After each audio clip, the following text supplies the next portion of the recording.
দেশনেত্রী বেগম খালেদা জিয়া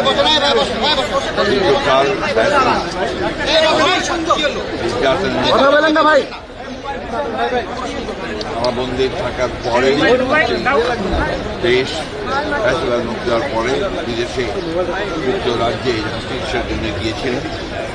সেখানে প্রায় 4 মাস চিকিৎসা শেষে তিনি আজকে দেশে ফিরে এসেছেন।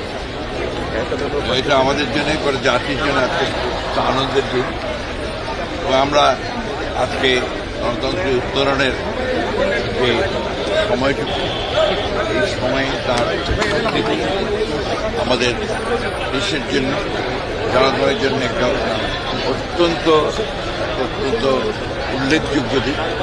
আমরা মনে করি যে বেগম খালেদা জিয়ার উপস্থিতি তার দেশে ফিরে আসা এটা আমাদের গণতন্ত্রের উত্তরণের পথকে আরো সহজ করবে, দেশকে সঠিক বৈষম্যহীন একটা পরিস্থিতির দিকে নিয়ে যেতে সহজে করবে।